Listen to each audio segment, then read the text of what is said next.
André, antes de darmos sequência aos trabalhos do nosso painel, nós gostaríamos de apresentar a todos nosso participante também do painel, o deputado estadual Luiz Augusto Lara, que é bacharel em Direito e publicitário, está em seu 7º mandato parlamentar, sendo o 5º como deputado estadual.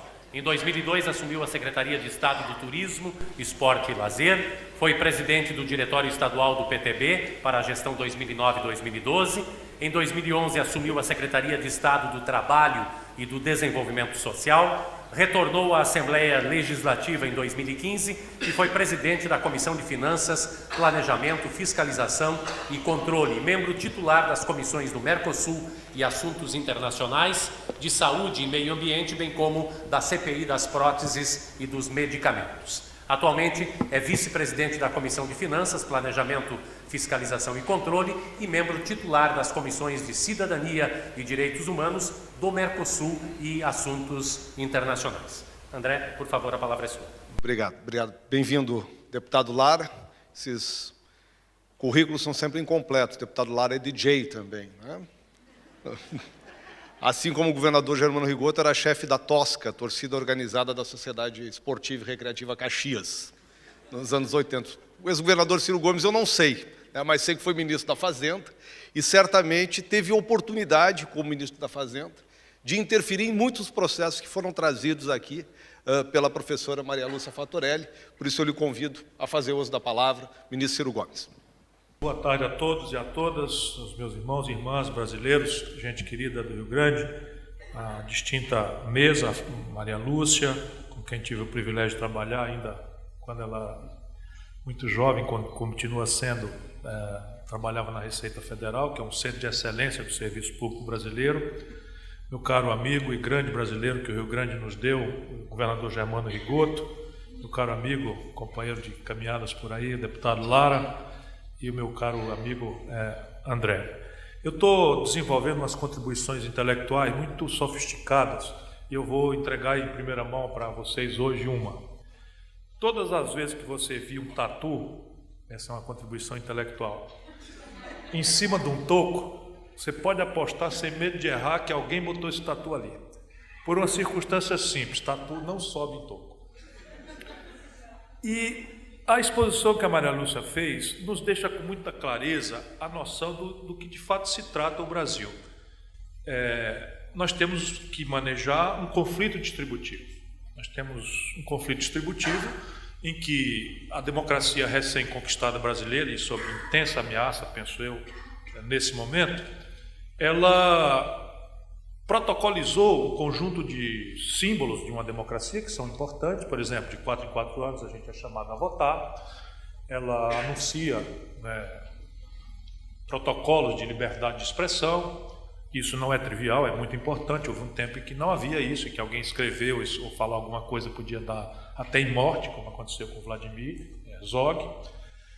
Mas a democracia brasileira parou aí, nesses protocolos. Nós temos uma democracia que está encerrando esse ciclo de conciliação, e é esse o ponto que nós temos hoje no Brasil por encarar. É um conflito distributivo explosivo, não há muito mais margem para adiar a confrontação disso, e esse debate que o Sindicato dos Engenheiros faz é talvez o debate mais crítico, mais essencial no Brasil, mas ele está confinado a microauditórios, de plateias que mais ou menos já têm as premissas, não tem todas as informações, mas já tem as premissas corretas.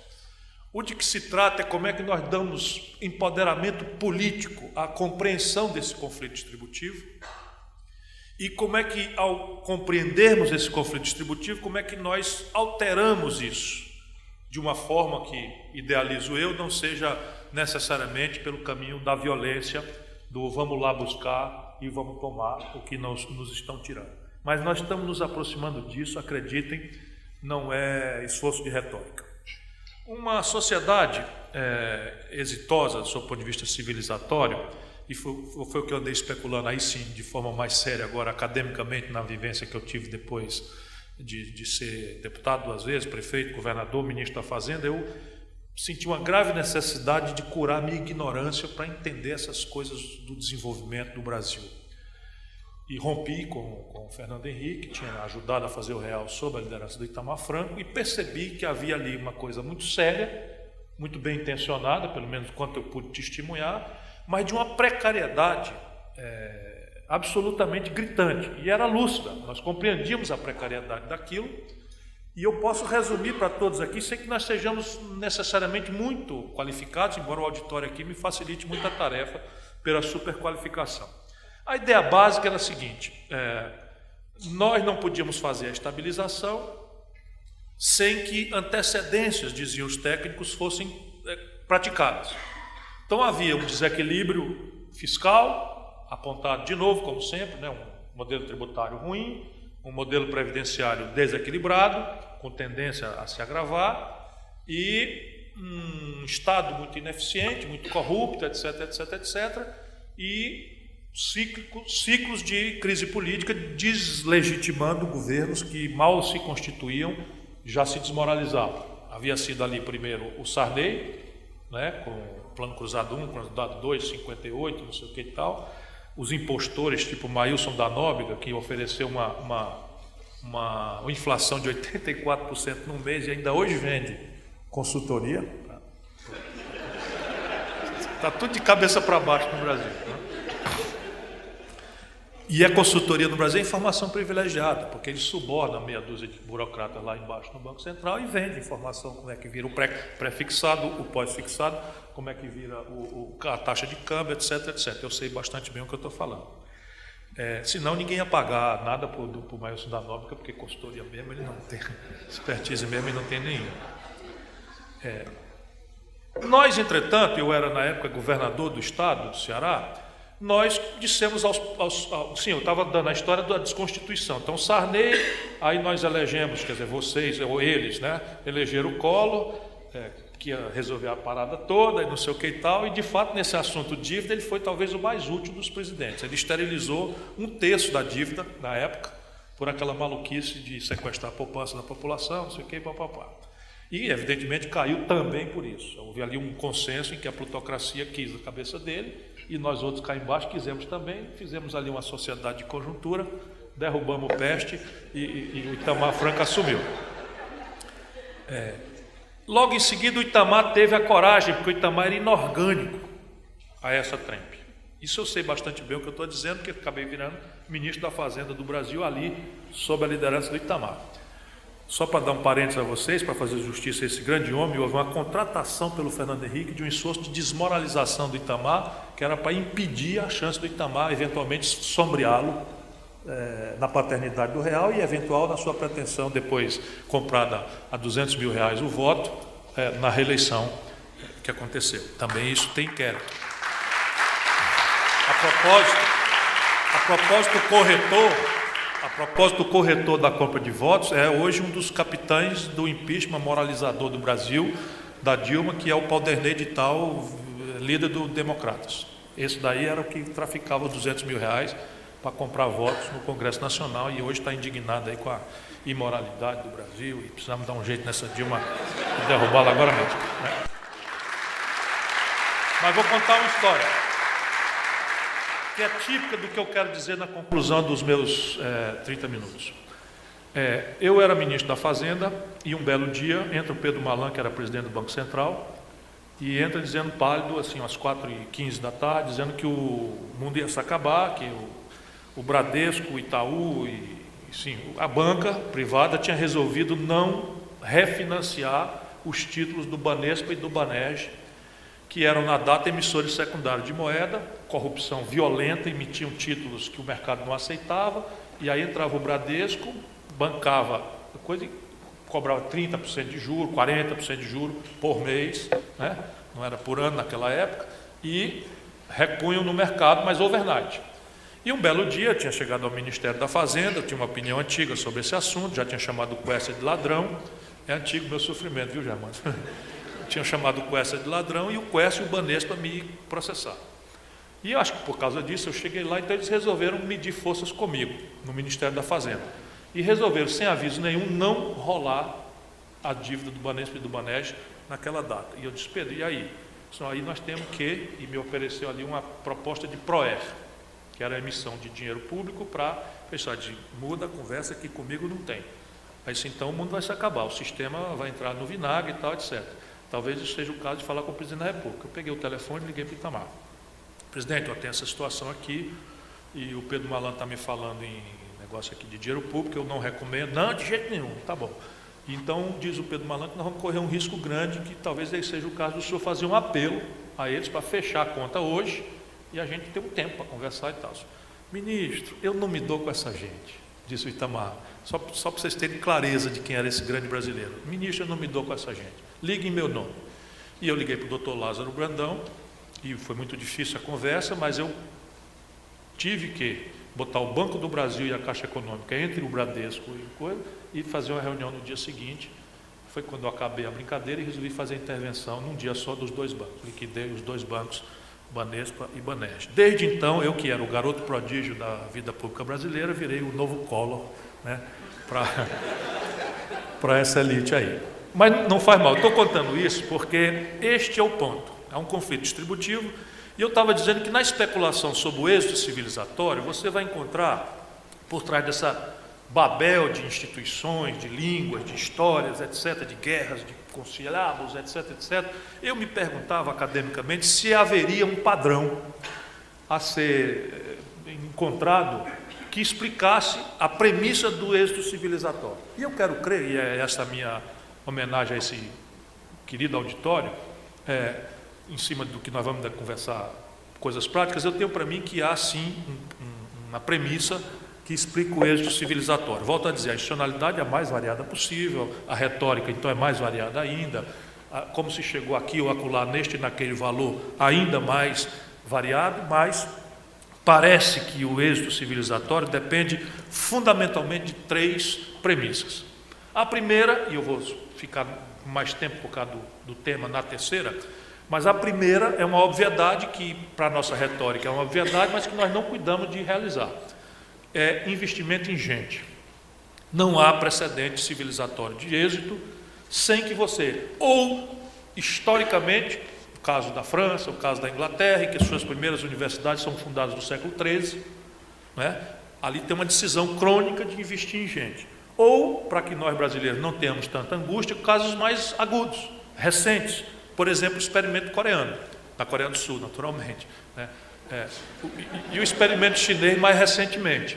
Mas a Coreia do Sul, só para dar um exemplo prático aqui para vocês, há 35 anos atrás eu já era político, não o Germano, que é muito jovem, mas eu já era político há 35 anos atrás, militante do movimento estudantil. Veio cá no Brasil uma missão da Coreia do Sul para aprender como é que um país periférico, aspas, consegue germinar uma indústria automobilística.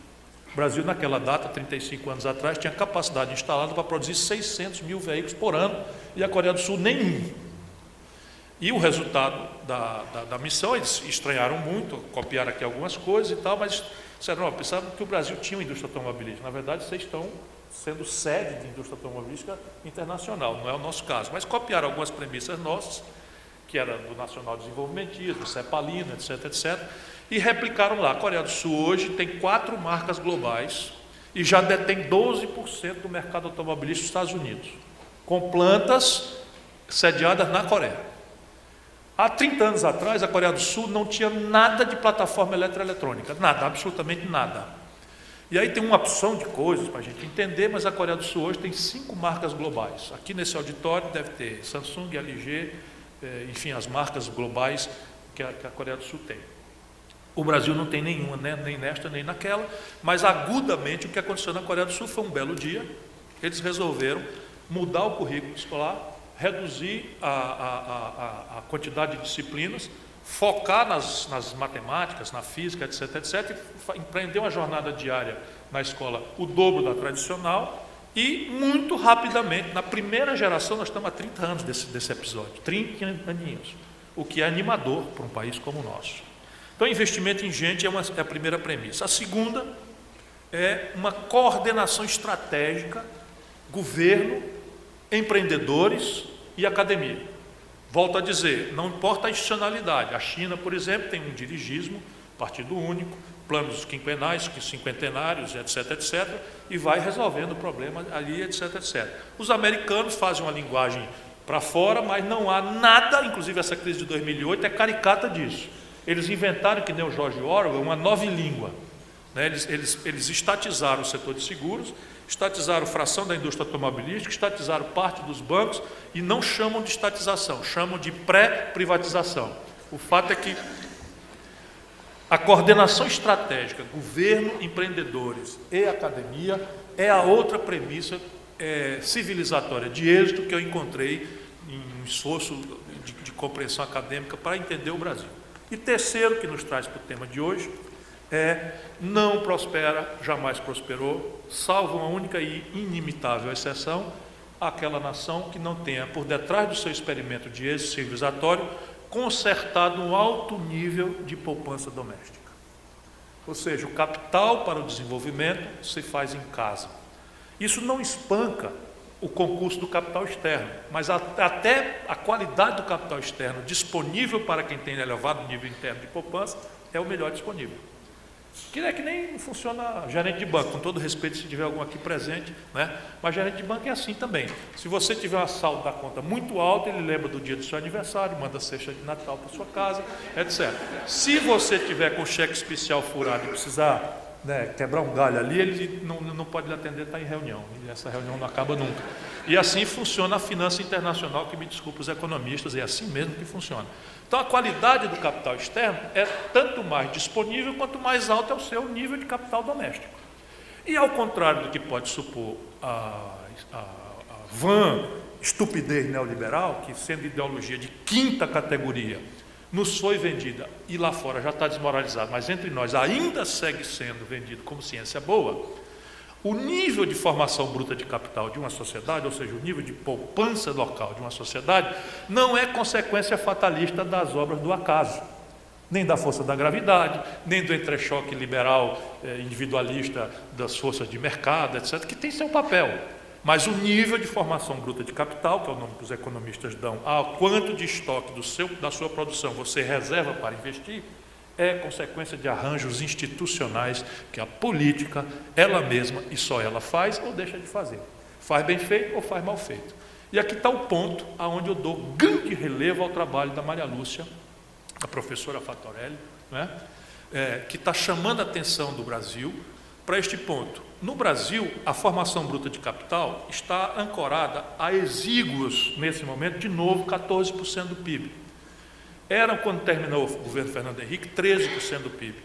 Com Lula e ali alguns movimentos meio empíricos, meio espontâneos, porque nunca houve mesmo o debate da concertação de um novo padrão para o desenvolvimento brasileiro, nós fomos a 17% do PIB. E sentimos todo o conforto disso advindo.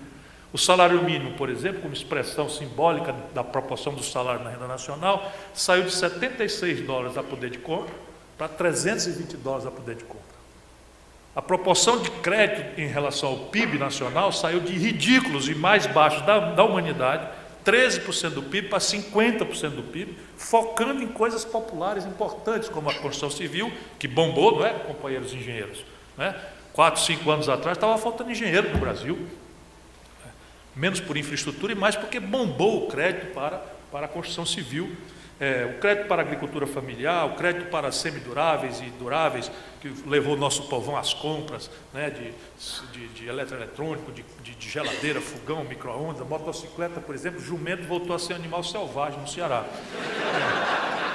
Vocês estão rindo de quê? Virou mesmo, porque é mais barato ter uma motocicleta do que um jumento. O jumento tem mania de comer milho e tem que botar um lugar para ele, enfim.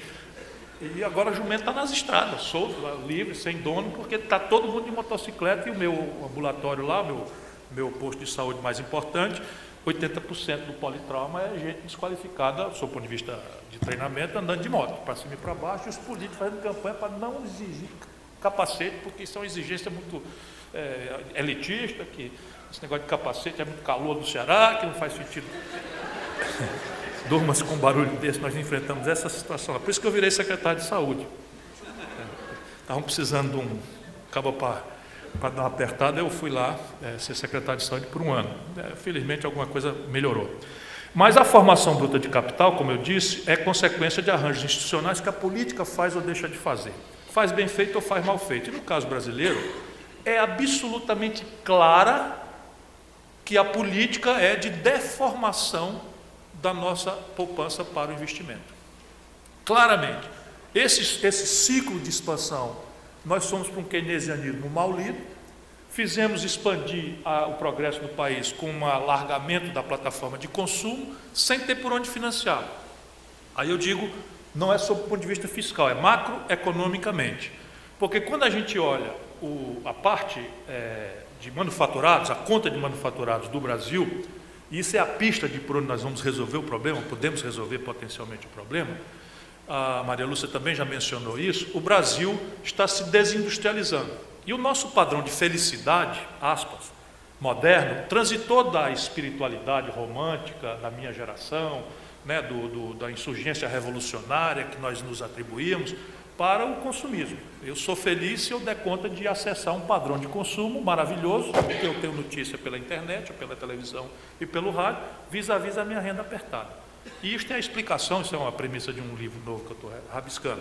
Essa é a explicação da infelicidade. Mas o fato é que o padrão de consumo que o brasileiro aspira é um padrão de consumo que está produzindo um desequilíbrio estrutural monstruoso e explosivo. Se nós fizermos a conta de 2015 entre o que o Brasil manufaturado, industrial, exportou para o estrangeiro e o que o Brasil importou de manufaturados do estrangeiro, apresenta-se um rombo de 110 bilhões de dólares. É o já maior da história e apontando para cima porque nós estamos nos desindustrializando. Quando nós somamos esse número a outras rubricas do balanço de pagamentos, que não são muito populares, a nossa mega mídia de São Paulo e do Rio, que se autorrefere mídia nacional, também está completamente imbricada com essa, como é que chama? O sistema da dívida, com essa, esse tatu aí no toco, eles que botaram, eles que estão servando o bichinho em cima do toco no equilíbrio ali, né? São todos juntos, conectados, são 15 barões que se reúnem, jantam em São Paulo e decidem quem vai morrer, quem vai viver, quem vai ser difamado, quem não vai ser difamado, quem se ajoelha, quem não se ajoelha. E isso eu sei também, de novo, bastante bem nos meus 35 anos de vida pública, o que eu estou falando. Pois bem, quando termina esse balanço de pagamento, nós vamos encontrar 7 bilhões de remessa de lucros e dividendos fraudulentamente aumentados para o estrangeiro, desonerado de qualquer tributo pelo senhor Fernando Henrique Cardoso. Com todo respeito à sua excelência, eu estou falando de coisas práticas e números. Ele tirou a tributação do ganho de capital. Tirou, simplesmente, subtraiu. Então, o classe média engenheiro mata na fonte 27,5. Eu, como ministro, criei uma alíquota adicional de 35 para a turma de cima. Ele, no segundo dia que assumiu, revogou, né? E temos hoje o sistema mais regressivo do mundo capitalista que eu conheço. Mas você vai somando royalties, o Brasil já tem quase 11 bilhões de dólares pela imprudência, pela falta de investimento em ciência e tecnologia, mesmo engenharia reversa. Mesmo engenharia reversa, por exemplo, eu tenho vários trabalhos que eu vivo ocupado descobrindo inteligências para ver como é que a gente resolveria em tese esse problema. Você tem, por exemplo, o complexo industrial da saúde, eu conheço já com detalhes. Só a União Federal importou, este ano de 2015, 18 bilhões de dólares do estrangeiro, 78% dessas importações com propriedade intelectual vencida, que você, teoricamente, sem transgredir a mais entreguista lei de propriedade intelectual do mundo, que foi feita também aqui no Brasil pelo senhor Fernando Henrique, a China nunca assinou nenhum tratado, nenhuma convenção internacional sobre este assunto, porque compreende qual é a questão. Eu nem chego tão longe. A família vai bem? Tudo em paz? Você é contra o impeachment também? Ou a favor? Porque se você for contra, não leva essa água de volta. Eu estava procurando que hora eu ia dizer esse negócio aqui, já achei. Obrigado. Como é? É golpe. Não sei não, viu, companheiro? A preço de hoje nós estamos meio liquidados, mas temos que ir para a rua. Vamos segurar. Então vamos lá. Com esse conjunto de contas, o Brasil tem um desequilíbrio em manufaturados.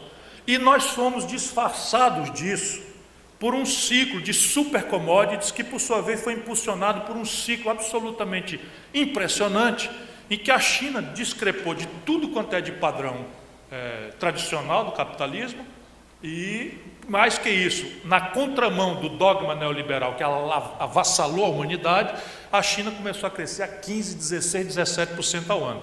Nós temos uma complementariedade com a economia chinesa muito grande, mas naquela parte que de baixo valor agregado, porque o projeto estratégico da China é agregar valor na sua formulação de presença global no planeta.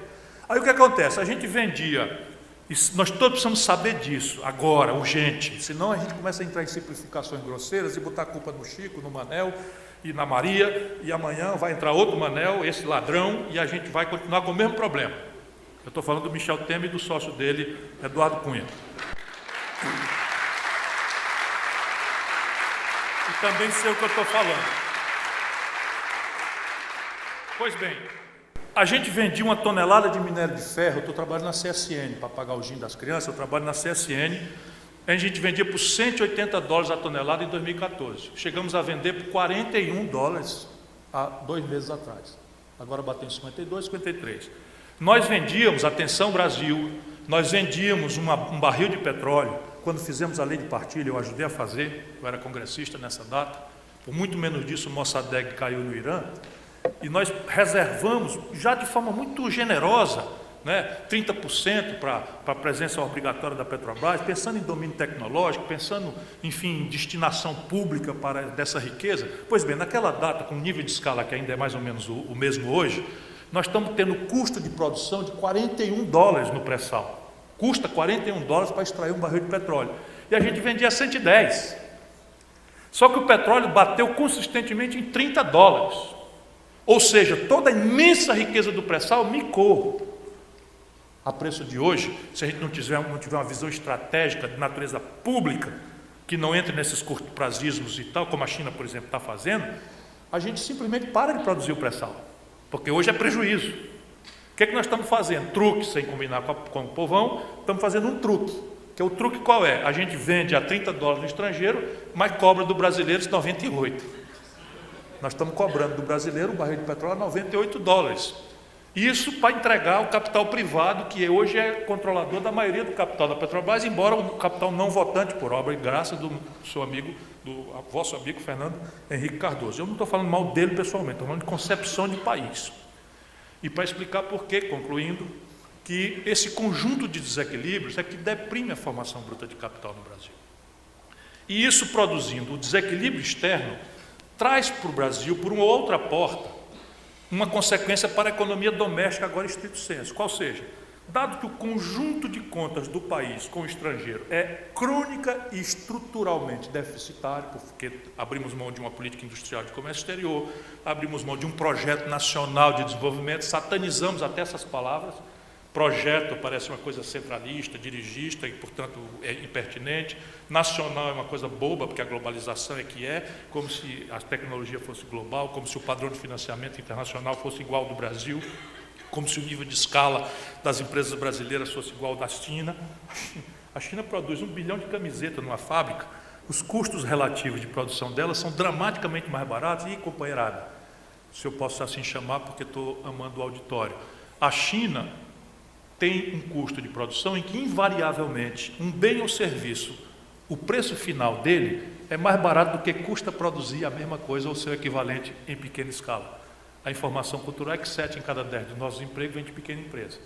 Se você for para a perversão neoliberal pura e simples e deixar que isso seja arbitrado por um consumidor incauto, despolitizado, pelo contrário, imaginando que a política é um pardieiro de pilantras sem alternativa, sem salvação, e que é tudo ladrão, é o paraíso. Simplesmente nós vamos destruir todo o restinho do tecido produtivo brasileiro, só que isso não vai acontecer porque a gente vai explodir em violência.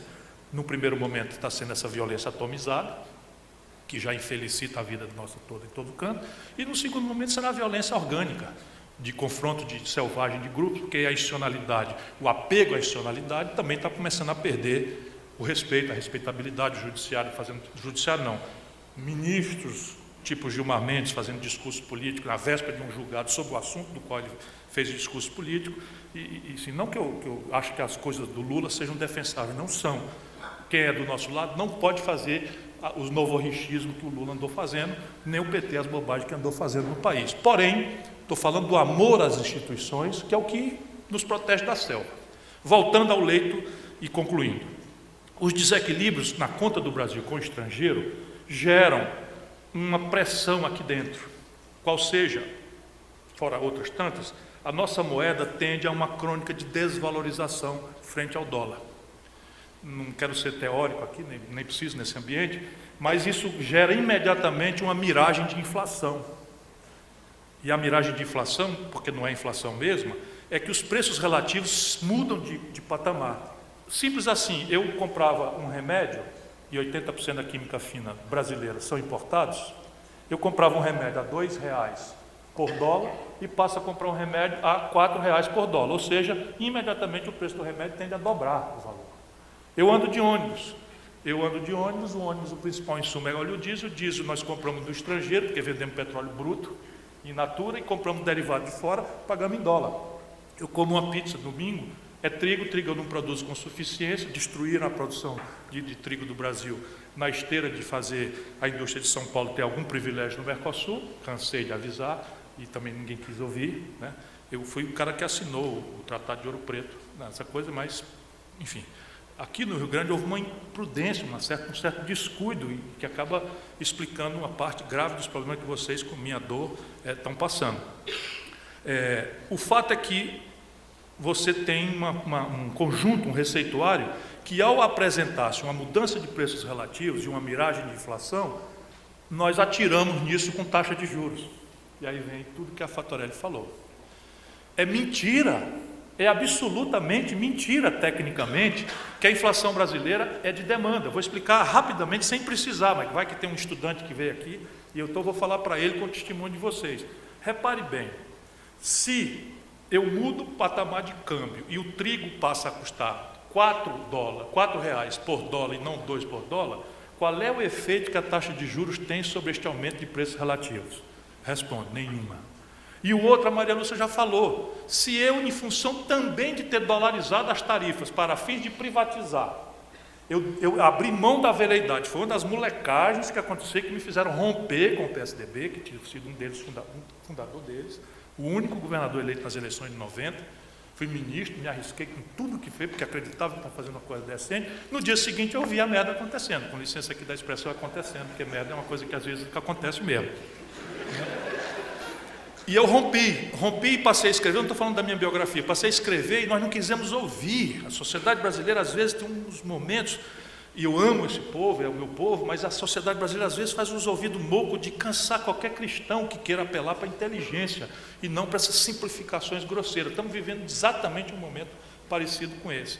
Pois bem, dolarizar as tarifas num negócio chamado IGPM, quando o dólar mexe, o IGPM captura. Por quê? Porque tinha um debate no mundo de que não fazia sentido mais ter moedas nacionais e que era preciso dolarizar as economias. A Bolívia caiu nessa, não sei quem, Peru andou querendo cair, não sei o que, com Fujimori.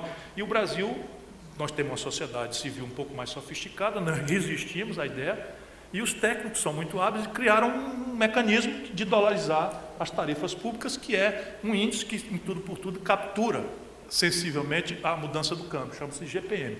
E aí descolamos de custo. O telefone brasileiro não é custo mais rentabilidade, a energia não é mais custo mais rentabilidade, não é mais, enfim, água e luz, etc., não é mais custo mais rentabilidade, é IGPM e só sobe. Porque quando eu pego a lógica da indexação, eu pego 12% de desvalorização do câmbio agora, eu boto em cima da tarifa, ela agora vai ser piso para o próximo. Quando o IGPM dá negativo, ninguém ouve falar, a não ser energia, um pouco, mas ninguém ouve mais falar. Porque também a lógica de competição não funcionou, são oligopólios que se montaram nessa forma estúpida de fazer. Resultado prático, nós caímos aqui no que a Fattorelli brilhantemente colocou, e isto é o maior fator de despoupança e de depressão da formação bruta de capital no Brasil, e isto é a proibição sine qua o Brasil se desenvolva. Nós estamos proibidos de desenvolver se não desatarmos este nó. Isto aqui, entretanto, eu vou concluir, você deve estar sendo mais tolerante do que devia, porque é meu correligionário, aposto. Né?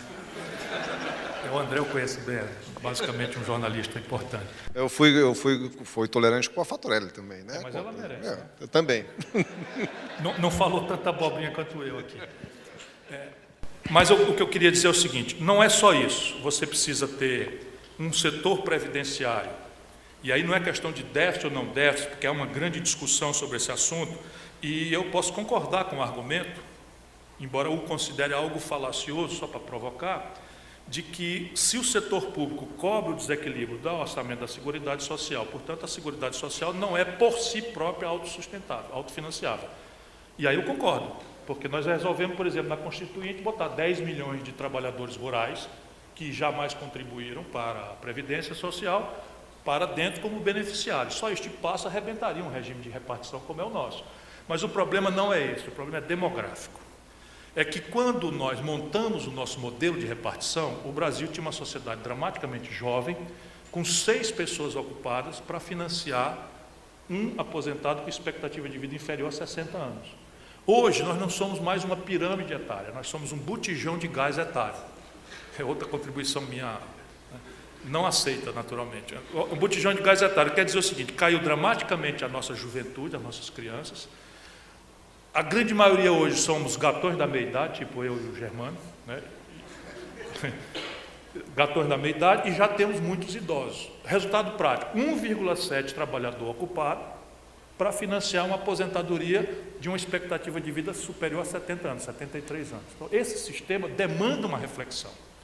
É evidente que não é razoável se fazer qualquer coisa que penalize isso, porque você tem o seguinte: a média do benefício, mais do que a média, a moda do benefício, a esmagadora maioria dos benefícios é coisa muito pequena. Tenho aqui em cima uma turma de juiz, deputado, Ministério Público, enfim, uma turminha aqui em cima que mais ou menos come uns 40% do gasto da Previdência, sendo ridículos 1 ou 2%. Então, isto aqui merece ser alcançado uma hora dessas aí qualquer, que a gente acumule força política suficiente para isso. Nesse momento, só o que defendemos é diminuir receita e aumentar a despesa, como fizemos com 15 dias. O congressista, num dia, votaram a revogação da CPMF, que é um tributo indefensável, mas era 70 bilhões no caixa. E 12 dias depois, o mesmo Congresso votou a regulamentação da emenda 29, importando em mais 70 bilhões de gastos na saúde. Palmas para esse, e durma-se com um barulho desse, de tanta palma, e ninguém explica como é que 140 bilhões, por mais e menos, saem do orçamento, que é muito dinheiro no orçamento norte-americano, né? Quanto mais no nosso combalido e tropicalizado orçamento brasileiro. E nós precisamos repor essa discussão. Mas, concluindo, se nós não desatarmos o nó, não há saída. É simples e claramente isso. E há, porque como esta carga, esse galope que está aí, ele se desvencilha de si próprio. Por que os títulos estão sendo, a Selic oficial está a 14,25, quando a inflação anualizada hoje já é menos de 7,30, 7,3, ou seja, a taxa de juros real do Brasil está crescendo diante do que seria teoricamente um governo popular. Durma-se com um barulho desse, né? Defender esse governo é impossível. O que eu estou defendendo é a democracia. Isso eu defendo com entusiasmo. Mas repare, por que mesmo sendo o juro real crescendo para perto de 7 pontos reais, que é mais do que o dobro do segundo lugar no planeta, a banca já está cobrando um prêmio maior? Por quê? Porque o próximo ciclo é uma crise bancária. Por quê? Porque quando você se aproxima de 100% do PIB, isto daí se resolve. Por 2 caminhos que se resolvem em um. Qual é? O encilhamento, que o velho Rui fez como ministro da Fazenda, só que era miudinho. Ou seja, o governo um belo dia não consegue, emite dinheiro e paga, e isso vira inflação. Então nós estamos na iminência disso, e os bancos já estão precificando para botar isso no bolso o quanto antes e fazer 1000 fórmulas de fugir com o capital. Então nós precisamos desarmar essa bomba, e para desarmar essa bomba, tecnicamente, não há muita dificuldade. Eu quero assumir publicamente, eu não sou um neutro observador da cena nacional, posso até ser um candidato uma hora dessa, compromisso com a auditoria da dívida brasileira. Porém, eu tentarei me cercar de 1000 cautelas, e vou provocar Maria Lúcia no debate que vai se seguir, como é que alguém, anunciando antes, como eu acabei de fazer, que é a favor disso, assume na sequência de uma fuga de capital violenta que está aprazada para aquele que resolver mexer nesse vespeiro. Isto é o que está aprazado. E outro cuidado que precisamos dizer: esta dívida, ela corresponde ao conjunto da poupança da sociedade. Aí estão misturados o mega especulador, que já ganhou o que não podia ganhar sem correspondência, como é que se chama? Sem contrapartida, né? e isso é, todas essas molecagens, swap cambial, eu vivo denunciando essa molecagem. Eles botam o nome, é nova língua também, botam um nome estrambótico, que é para poder nobilitar, o que é pura e simplesmente ladroeira. Se eu dizer o seguinte, o câmbio vai estourar, eu digo, vai não, eu governo, vai não. Aí eu digo lá, especulador, vai sim, então faça o seguinte, pega aqui um contrato, se ele estourar como você está dizendo, ele paga a diferença. Aí, remédio, passagem de ônibus e a nossa pizza subiram dramaticamente de preço, ninguém nos indenizou, e esta raça ganhou bilhões de reais, 207, 208 bilhões de reais do nosso bolso, do bolso da sociedade brasileira, que falta para tudo. Então, isto aqui é a chave do deslinde da equação brasileira. É evidente que você poderia fazer algumas coisas menos drásticas. Por exemplo, reduzir a taxa de juros 2 pontos agora, não tem nenhum efeito inflacionário, mas reverte expectativas. Ao reverter expectativas, você pode encontrar uma equação fiscal, e nesse sentido até engoliria uma CPMF de volta, mas não precisa. Se eu pegar 10 dólares dos 98 dólares que eu estou dando para a Petrobras, cobrar do brasileiro aqui dentro, e transformar isso em 9,50 em um aumento da CID, que não exige interação com o Congresso, e transformar 50 centavos em uma redução de 1 centavo na bomba, eu vou para o melhor dos mundos. E só ofendo o acionista privado da Petrobras, que já ganhou o que não podia ganhar, mas eu imediatamente poderia lançar um equivalente em títulos, 50 bilhões, e 50 bilhões sobre 3 trilhões, não é nada, mas eu retomaria o processo de investimento da Petrobras em petróleo e gás, restaurando a condição industrial da área de petróleo e gás, que está simplesmente dizimou 500 mil empregos na esteira dessa Lava Jato. É simples? Não, mas é possível. Vamos manter a democracia, que o resto dá-se um jeito. Obrigado.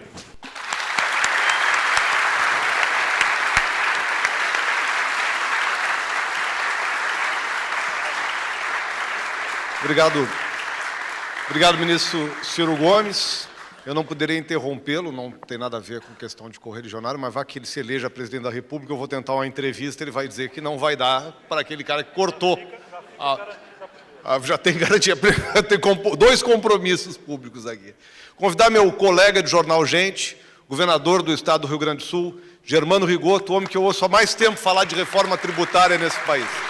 Eu gostaria de agradecer o convite que o nosso Sindicato dos Engenheiros do Rio Grande do Sul fez para que pudéssemos participar dessa mesa, e como é bom a gente poder participar de uma mesa como essa, cumprimentando todos os engenheiros do Rio Grande do Sul, e a contribuição que dão e que deram ao desenvolvimento do nosso Estado, e todos os profissionais, os convidados do SENGE que estão aqui hoje, mas dizer, André, que é muito bom poder participar de uma mesa, tendo a oportunidade de estar ao lado do Ciro Gomes, uma pessoa que eu aprendi a respeitar, tenho um carinho muito grande pelo Ciro e um respeito enorme pela sua coragem.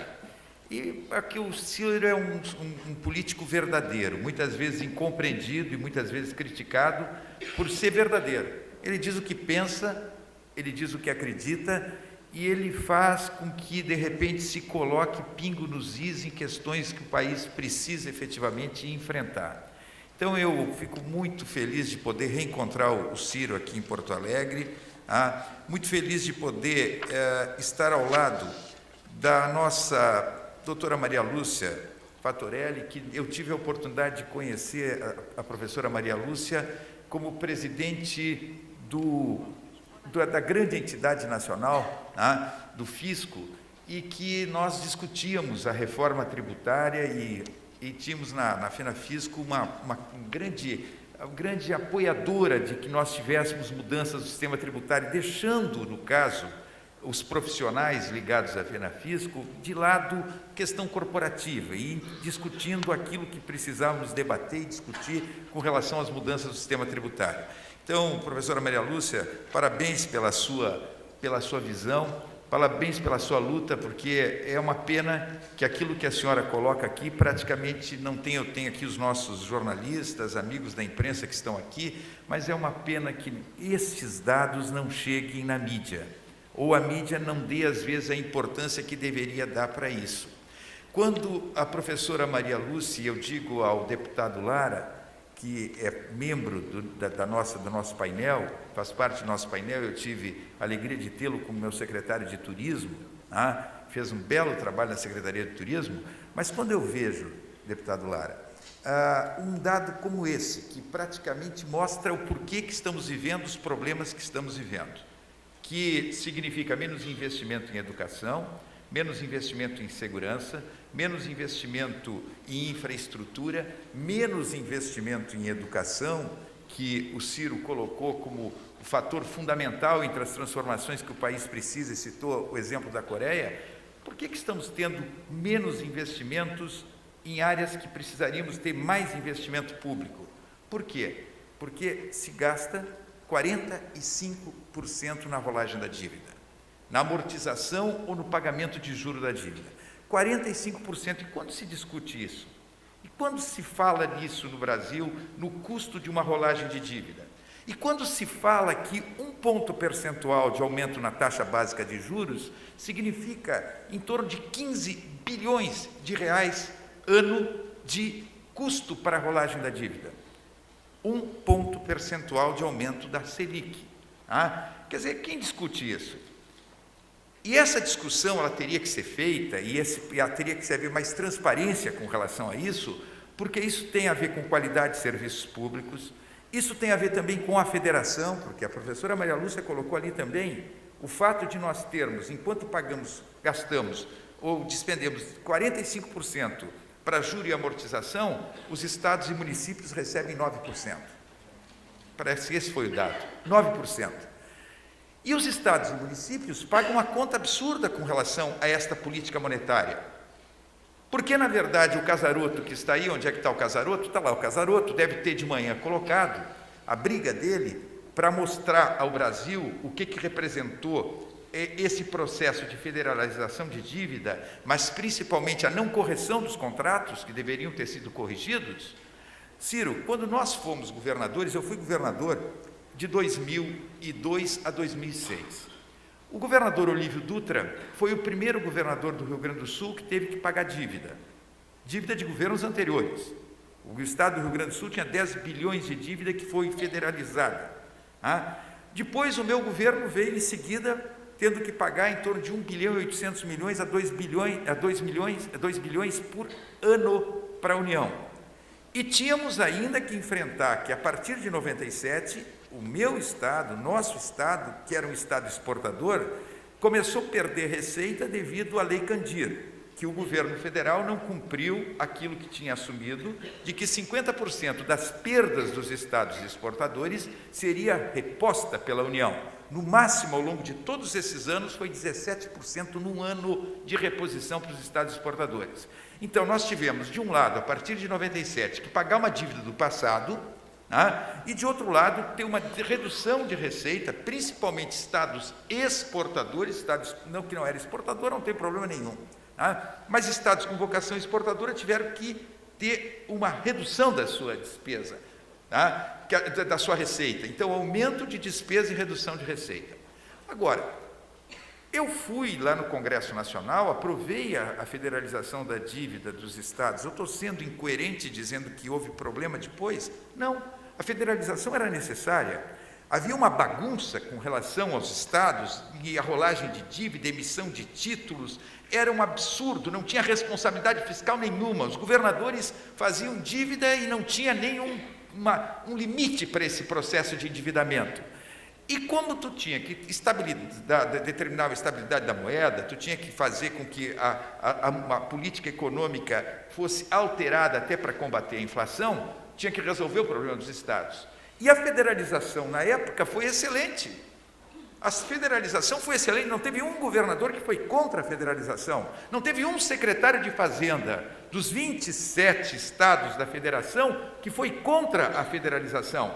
Por quê? Porque o governo federal assumia a dívida dos estados e essa dívida seria corrigida com o IGPDI mais 6%, que na época a inflação Casaroto devia ser, na época de uma inflação de 48%, uma Selic de 22%, uma taxa básica de juros de 22%, o IGPDI mais 6% na época era excelente. O que aconteceu? Caiu a inflação. O que aconteceu? A Selic caiu e o IGPDI mais 6% foi mantido. Eu, quando governador, falava sozinho. eu ocupava os espaços na mídia e dizia que do absurdo de nós estarmos pagando o IGPDI mais 6%, que isso teria que ser revisto, e que isso estava fazendo com que o estoque da dívida crescesse, apesar do Estado estar pagando todo mês 13% da sua receita líquida para a União, e mais o Rio Grande do Sul, o extralimite. Pois bem, mas era uma voz isolada, praticamente ninguém falava, era choro. Eu estava tentando jogar a responsabilidade para cima do governo federal dos problemas que o Rio Grande do Sul tinha. Felizmente, com o passar do tempo, as pessoas foram compreendendo que os contratos tinham que ter sido revistos, porque a política econômica mudou, e em qualquer contrato tem uma cláusula de mudança no momento que teve essa mudança, mas a gente falava e nada acontecia. Agora, o governo federal acena com a mudança do indexador, ótimo, o que significa que o estoque da dívida não vai continuar sendo corrigido de uma forma errada como estava. O Rio Grande do Sul federalizou 10 bilhões, pagou mais de 20 bilhões e deve mais de 50 bilhões, sem fazer novas dívidas. Repito, 10 bilhões federalizado, pagou mais de 20 e deve mais de 50. Por quê? Porque o indexador errado fez com que o estoque da dívida crescesse. Então, agora o governo federal faz algo que deveria ter sido feito há muito tempo, que é mudar o indexador, mas mais do que mudar o indexador, e que eu vejo editoriais de alguns grandes órgãos de imprensa dizendo que isto é favor para os governos, que isto é um absurdo, que isso afeta a política fiscal e a irresponsabilidade fiscal. O que faz o governo? Ele reduz a parcela da dívida por 2 anos e dá 10 anos a mais de pagamento para essa dívida. Resolve todos os problemas? Não. E o Casarotto deve ter colocado de manhã as alternativas que nós temos e que tramitam no Congresso Nacional. Eu entrei no Supremo Tribunal Federal e o meu processo no Supremo Tribunal Federal está lá engavetado. Não foi adiante. Lá no meu governo, parece que tem gente dizendo, mas não entrar. Não, entrei no Supremo Tribunal Federal contra isso e nada avançou. Mas nós temos alternativas de melhorar, mas tivemos já um avanço muito importante que para o Rio Grande do Sul significa uma diminuição do pagamento da dívida em torno de 150 milhões por mês, 150 milhões de reais por mês, já é algo que significa bem diferente do que nós tínhamos. Mas se nós olharmos o problema do custo da rolagem da dívida e da política monetária como único instrumento de combate à inflação, que é o que tem acontecido ao longo de tantos anos, nós vemos a força do poder financeiro, sem a menor dúvida. Mas essa força do poder financeiro não é uma força do poder financeiro no Brasil. Se nós olharmos o que são essas agências de risco, a Standard & Poor's, a Moody's e a Fitch, que vem aqui dizer o que nós devemos fazer e por que diminui a nota de risco do Brasil e diminui a nota de risco das empresas, chegando a diminuir a nota de risco dos bancos brasileiros, com os lucros que tem e com a situação que nós temos no sistema financeiro nacional. Porque o sistema financeiro nacional, professora Maria Lúcia, quando a senhora fala das vantagens que o Brasil tem, eu sou tremendamente otimista com relação ao futuro do Brasil. Nós vivemos uma crise ética, uma crise política, uma crise econômica, mas dentro da Constituição nós vamos encontrar caminhos. E eu não tenho a menor dúvida que aquilo que foi colocado no início da sua fala, que o Brasil é um país que tem reservas de petróleo, que tem uma matriz energética diversificada como poucos países ou nenhum tem igual, que o Brasil é um grande produtor de alimentos, de proteína animal, de grãos, para abastecer o mercado interno e para abastecer o mercado externo, que o Brasil é um país que tem a capacidade de aumentar a sua área agricultável, coisa que outros não têm. Eu poderia citar várias vantagens do Brasil, entre elas um sistema financeiro capitalizado, que com os juros que estão aí não pode não ser capitalizado, com baixa alavancagem e regulado. Diferentemente do sistema financeiro americano e do sistema financeiro europeu, que está descapitalizado, com alta alavancagem e desregulado. Foi a razão para a crise de 2008 e pode ser razão para novas crises internacionais aqui na frente. E por que o sistema financeiro americano e o sistema financeiro europeu continuam desregulados? pela força que esse sistema financeiro tem dentro do parlamento e dentro dos governos. Quem assistiu, aqueles que não assistiram, tem nas locadoras e deve ter também na TV fechada, o Trabalho Interno, que foi aquele documentário que recebeu o Oscar há 4 anos atrás, acredito. O Trabalho Interno mostra exatamente a força do sistema financeiro e por que nós tivemos a crise de setembro de 2008, com a quebra do Lehman Brothers e com toda aquela crise que se espalhou pelo mundo. Por que nós tivemos? Porque nós não tínhamos regulação do sistema financeiro americano e não tinha no europeu. Se não é os governos injetarem recursos públicos para salvar bancos, teriam quebrado em séries os bancos nos Estados Unidos e na Europa.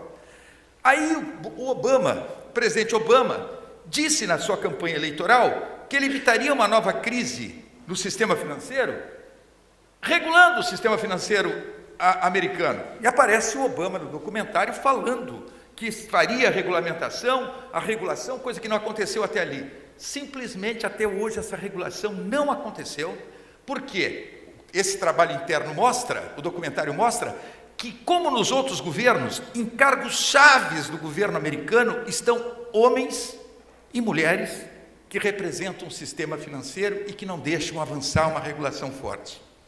Isto acontece nos Estados Unidos, isso acontece na Europa, isto acontece no Brasil. A força do sistema financeiro nacional, que evita que nós tenhamos uma mudança profunda dessa política monetária que tem um custo absurdo. E o custo não é só para o governo.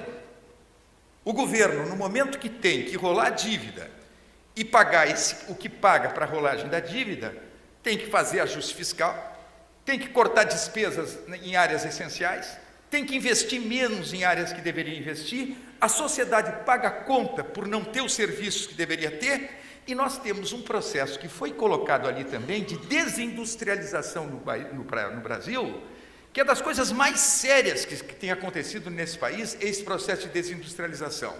Olha, que aqui no Rio Grande do Sul, nós temos uma indústria diversificada, mas nós temos também uma agricultura forte, um setor rural forte. O agronegócio é forte no Rio Grande do Sul. Só não é mais forte, Ciro, que as pessoas às vezes não entendem, e até o alerta com relação ao Mercosul. Se nós tivéssemos um Mercosul forte, seria a única vantagem que o Rio Grande do Sul teria pela sua localização geográfica. Mas nós estamos no extremo sul do Brasil, um estado periférico, um estado que, enquanto tudo se dava do sudeste para baixo, era um estado que não tinha perdas de competitividade, porque tudo se dava de São Paulo, Rio, Minas para baixo.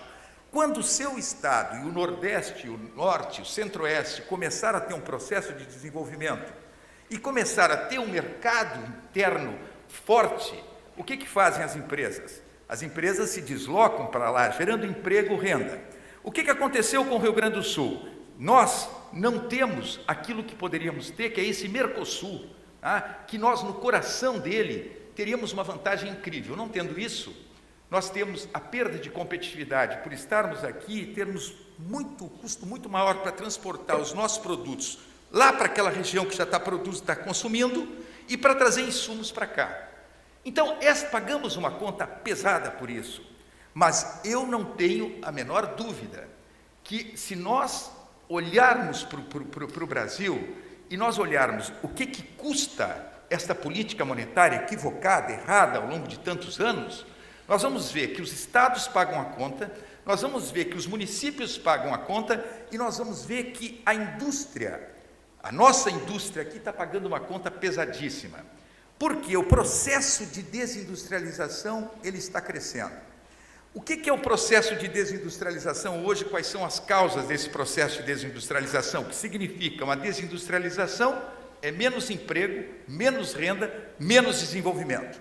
Nós não podemos acreditar que o Brasil, que teve ciclos econômicos, e nós vamos lembrar os nossos ciclos econômicos, começamos com o ciclo do pau-brasil, extrativismo, na época do início da nossa ocupação territorial, tivemos o ciclo da mineração, no momento que nós tivemos o processo de interiorização, tivemos o ciclo da cana-de-açúcar, no litoral principalmente do Nordeste, tivemos o pequeno ciclo da borracha, o ciclo do café, mas isto até a Segunda Guerra Mundial. O Brasil era um exportador de commodity. O Brasil era um exportador de produto primário.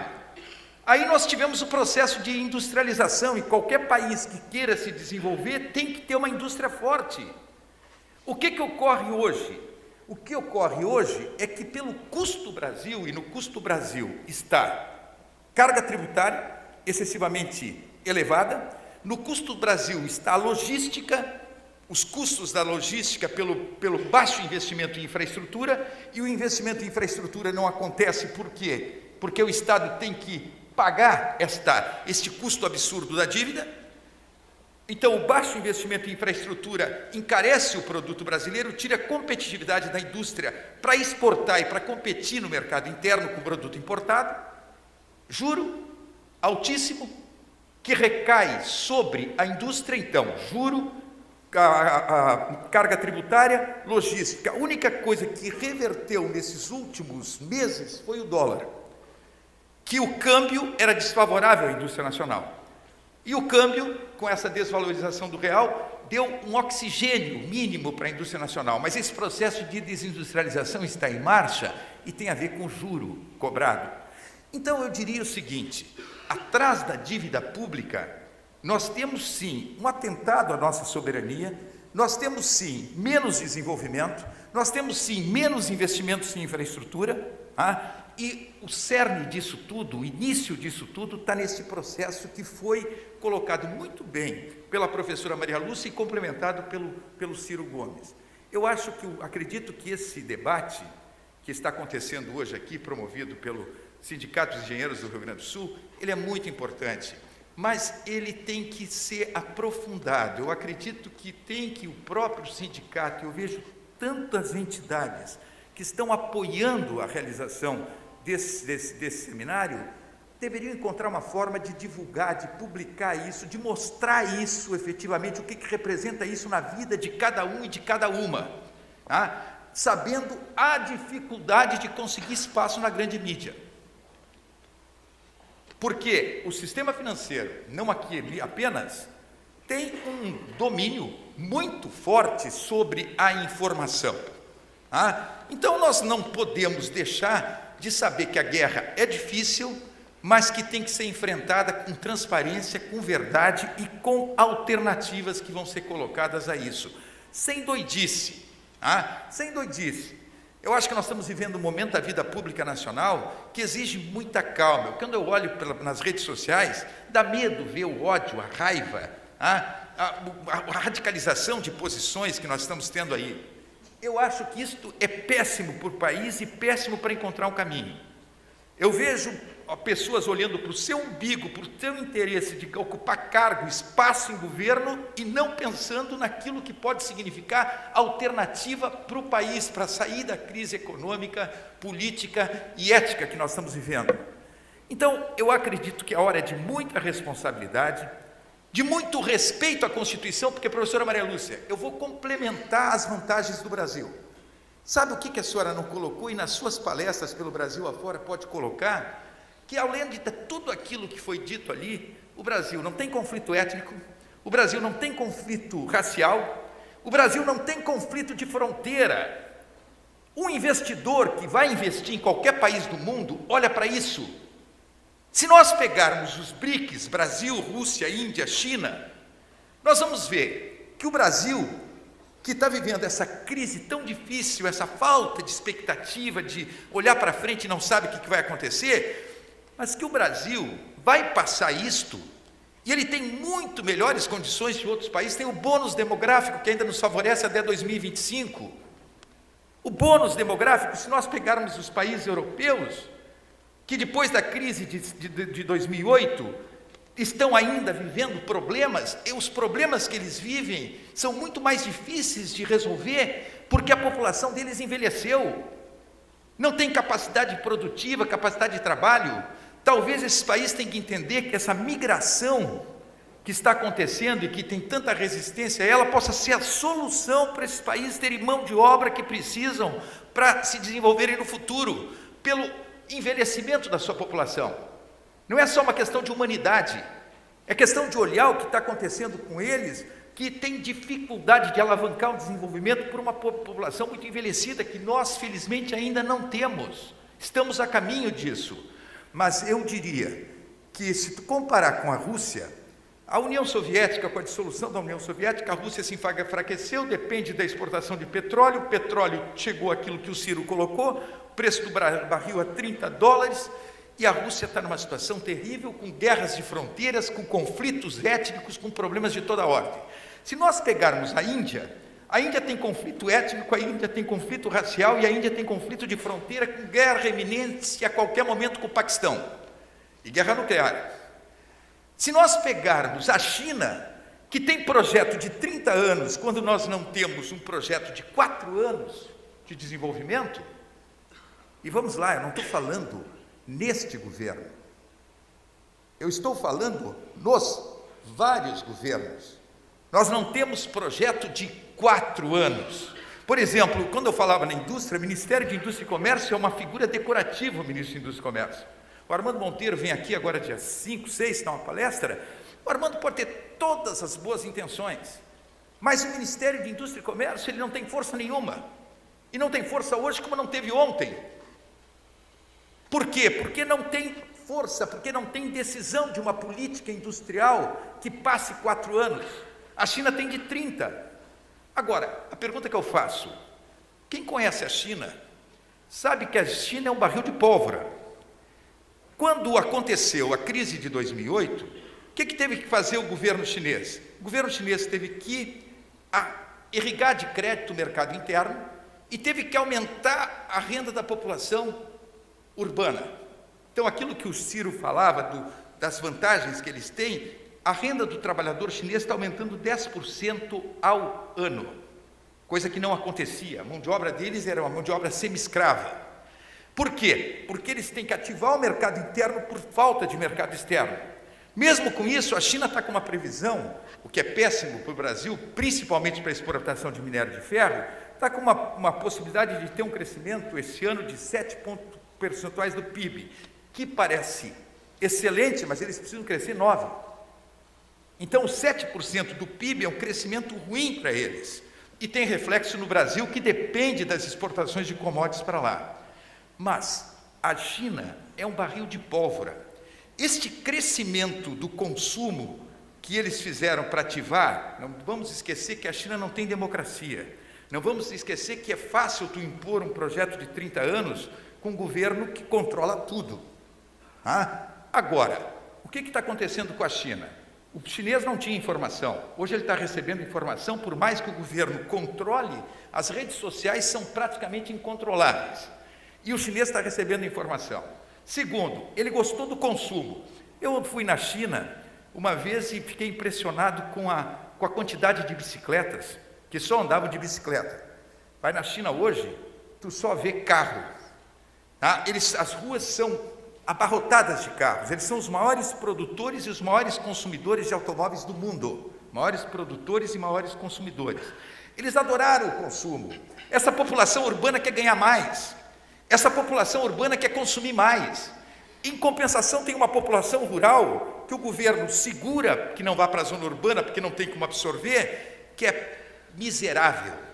E isso é um barril de pólvora que eu não tenho dúvida que em 4 anos, 4, 5 anos explode. Então a China de hoje não é a China daqui a 5 anos. Por quê? Porque não tem democracia. E porque em algum momento o regime vai mudar. Exatamente devido a todas essas circunstâncias que envolvem a China.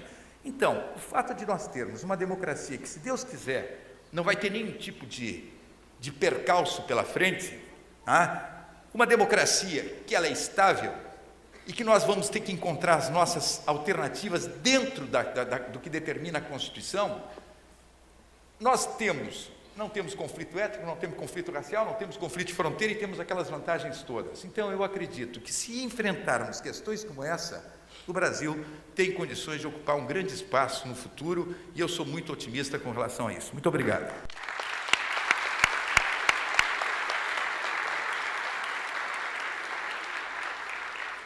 Obrigado, governador Germano Rigotto. Eu lembro a todos vocês que podem encaminhar perguntas para que a gente faça logo após a manifestação do deputado Luiz Augusto Lara. a partir das moças que estão nos auxiliando aqui nesse dia no auditório. Deputado Lara, por favor, a palavra é sua. Uma boa tarde a todos, a todas. Eu quero aqui, saudando a professora doutora Maria Lúcia, quero saudar aqui também Ciro Gomes, Germano Rigoto. Quero aqui agradecer o convite feito pelo Senge, a pessoa do Alexandre, o CREA aqui também nominar o Melvis, nosso presidente. Quero saudar também um deputado estadual que está aqui, de longa data, deputado Ciro Simone, daqueles deputados que também não aparecem em lista, muitos mandatos pelo Rio Grande e de conduta ilibada, como nós temos aqui no palco. Eu, inicialmente, André, gostaria de dizer que eu devo ser o cara mais pé frio para apoiar a presidente da República. Antes, os meus primeiros mandatos, estou no 7º mandato parlamentar, 5 deles de deputado estadual, fui 3 vezes secretário de Estado, eu soube que o então presidenciável Ciro Gomes seria o nosso candidato a presidente dos trabalhistas. E aí disseram o seguinte: olha, o Ciro vem ao Rio Grande do Sul, vai começar uma campanha a presidente no Rio Grande do Sul. E eu, um dos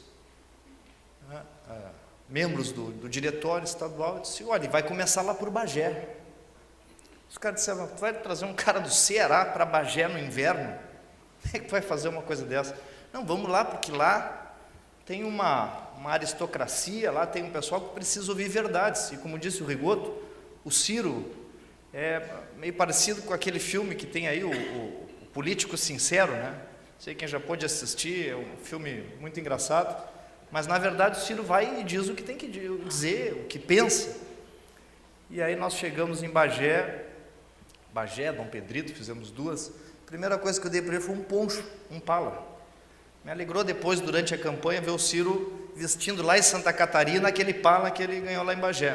Pesado, mas estava lá o Ciro, e naquele momento, por contingências da vida política nacional, acabou não sendo presidente. Depois, fui ser secretário do Rigoto, no governo de 2002, secretário do Turismo.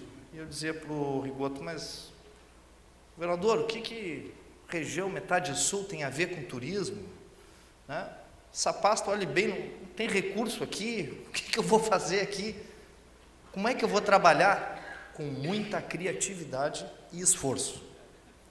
Eu disse: bom, então o senhor vai ter que me ajudar, eu vou criar e o senhor vai ter que ir junto no esforço. E assim nós fomos, Rigoto.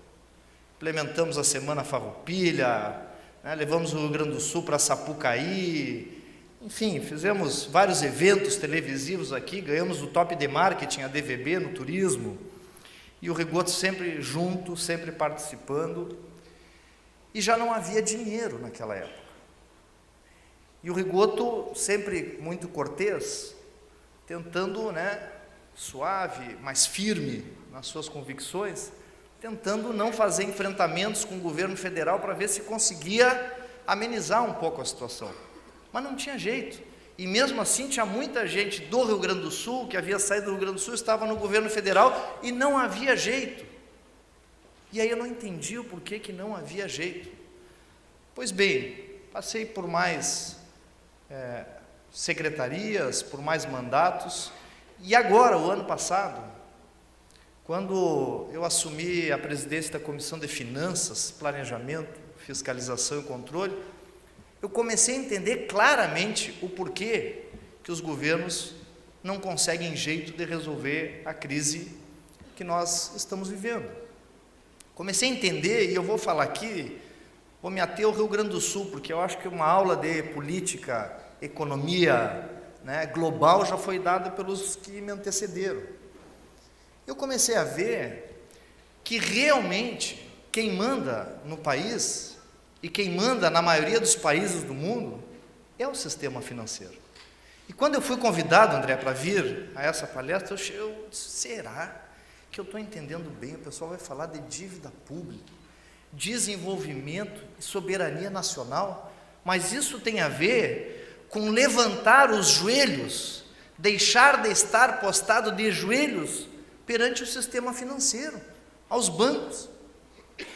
E presidentes e mais presidentes, com algumas exceções, não conseguem mexer porque os bancos são os maiores patrocinadores das campanhas presidenciais.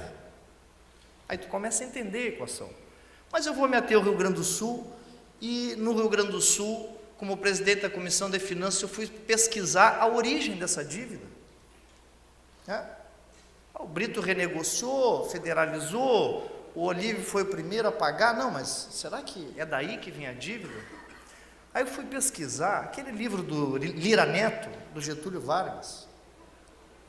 A dívida do Rio Grande do Sul, ela começa em 1906, quando então o governador do Rio Grande, ou o presidente da província, como era assim chamado, Borges de Medeiros, foi ao Banco Pelotense e empenhou todo o orçamento de um ano para poder construir os moles da Barra de Rio Grande, para poder construir, abrir as minas de Gravataí, fazer algumas estradas. 1906. Quando chegou em 1907 não tinha dinheiro. O Banco Pelotense já começava a dar sinais de dificuldades, foi buscar no Banco de Nova York a complementação e o refinanciamento daquilo que havia financiado em 1906. Getúlio Vargas, quando foi chamado para ser o ministro da Fazenda de Washington Luiz, os opositores disseram que não, esse cara aí, esse cara não entende nada de economia.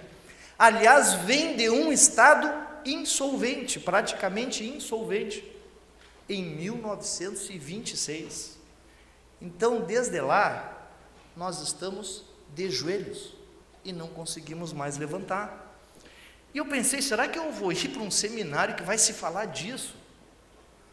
Doutora Maria Lúcia, eu vou lhe dizer, a senhora nos deu uma aula aqui, daquilo que muitas vezes nós políticos temos dificuldade de falar claramente, porque pode atingir esse ou aquele, alguém se sente melindrado pelo que nós estamos falando, mas a verdade é essa.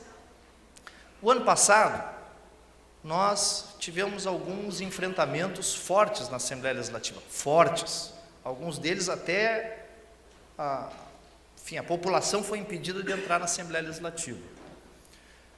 Momentos como o do aumento do imposto, do ICMS, ninguém aguenta mais, já se usou essa fórmula. Eu agora há pouco estive com o secretário da Fazenda de Santa Catarina, tratando de um assunto de finanças, porque o Brasil está em crise, mas o Rio Grande do Sul está mais em crise do que a crise do Brasil, só não é uma crise moral tão grande, porque também tem crise moral aqui, mas não é tão grande. Santa Catarina tem menos crise do que o Rio Grande do Sul. Vou lá em Santa Catarina ver como é que o secretário da Fazenda está fazendo isso. Não, eu quero lhe dizer o seguinte, eu sou secretário há 3 governos aqui, nós temos uma política de finanças de Estado, não é política de governos, é de Estado. Aqui, por exemplo, nós não fazemos refis. Aqui, por exemplo, nós não fazemos refis para e não aumentamos carga tributária. E quero lhe dizer, a médio prazo, o Rio Grande do Sul deu um tiro no pé, porque o aumento do ICMS que vocês fizeram lá, torna a luz de Santa Catarina, energia elétrica, 20% mais barata. Torna os combustíveis de Santa Catarina mais baratos. Então, a empresa que tiver que escolher entre o norte, o centro do Rio Grande do Sul, ou Santa Catarina, que já é mais perto de São Paulo, como disse o Rigoto aqui, do centro do país, obviamente vai escolher gastar menos em energia elétrica, menos em combustível, que é fundamental, insumos fundamentais para a produção. Bom, voltando de Santa Catarina, eu descobri que lá eles têm um chamado Tribunal Administrativo de Recursos Fiscais.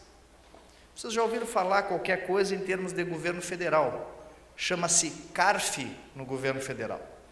A empresa não paga imposto, ela vai lá, recorre a no governo federal são conselheiros, em Santa Catarina e aqui, Santa Catarina também é conselheiro e aqui é chamado de juízes, aqui é TARF. As empresas no governo federal recorrem daquela notificação que ela tem que pagar X de imposto. E ali se descobriu no governo federal, no CARF, que havia venda de sentenças. Mas como venda de sentenças? Nós não sabíamos nem que existia esse CARF. Como venda de sentenças? Sim, porque a metade dos juízes, entre aspas, que tem o poder de dar uma sentença terminativa, que nem o Estado pode recorrer, a metade dos juízes são nomeados pela iniciativa privada. Quer dizer, e a outra metade nomeadas pelo Estado. Então, há empresas, por exemplo, uma delas que foi descoberta, que devia R$1,5 bilhão de reais, pagou 50 milhões e resolveu. Bom, mas para aí, e Santa Catarina tem também? Tem, aliás está aqui, me mostrou, eu carrego ali comigo.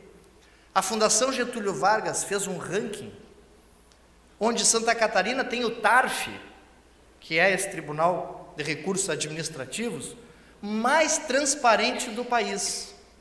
Eu disse, moço, me faça o favor, então dê uma olhadinha onde é que nós estamos aí no Rio Grande do Sul.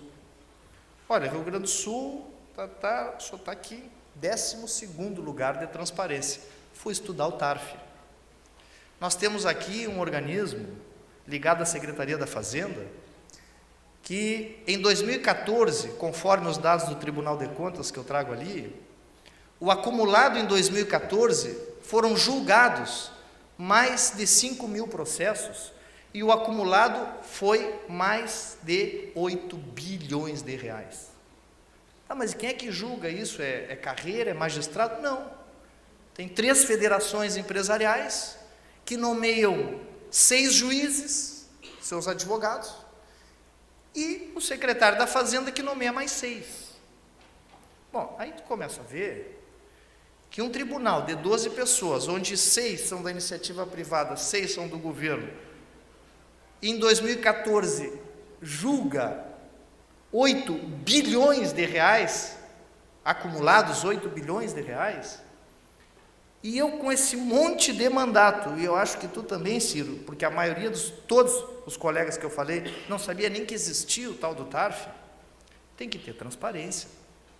Nós vamos ter que abrir isso e ver, por exemplo, como um tribunal faz, que pega os seus julgados e bota no site. Ah, não pode.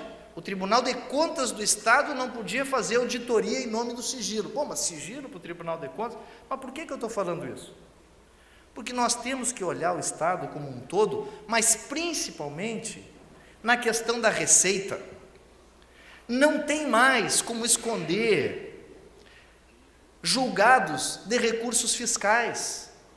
Não tem mais como esconder por que empresa tal recebe tanto por cento. Hoje o Rio Grande do Sul, 1/4 do seu orçamento, 1/4 do seu orçamento é para incentivos fiscais. Ah, não, mas não dá para mexer em incentivos fiscais que os caras vão embora. Não, mas eu quero saber se aquele incentivo que deveria gerar uma contrapartida, se ele realmente está gerando contrapartida. Não pode, tem sigilo, nós não podemos saber disso.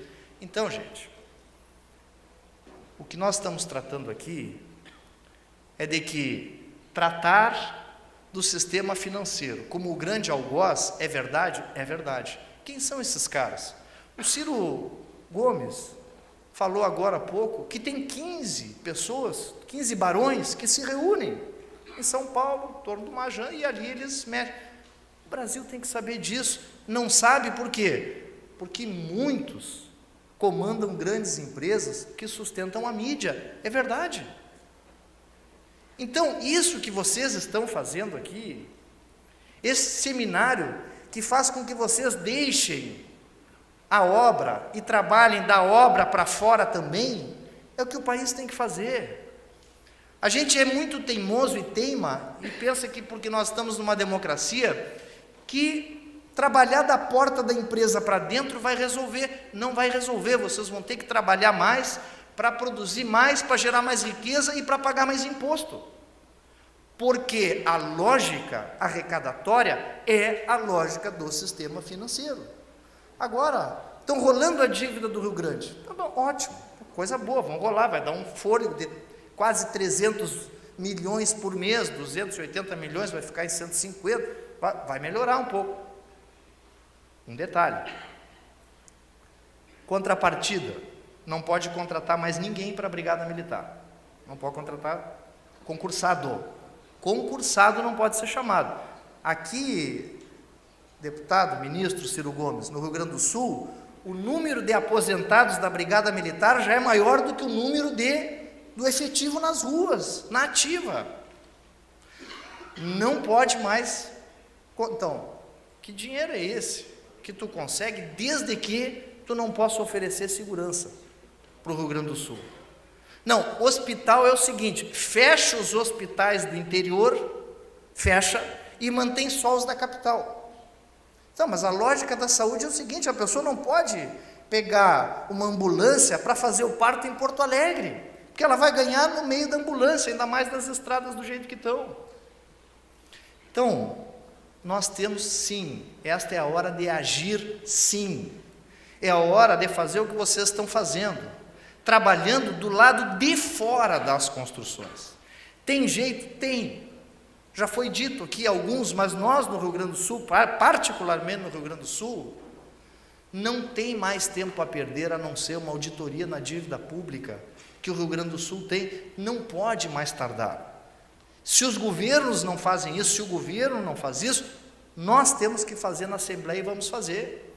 Estamos trabalhando na frente do TARF para saber sim, nós queremos saber se empresas que fraudaram o CARF nacional, qual foi o procedimento delas aqui no Rio Grande do Sul?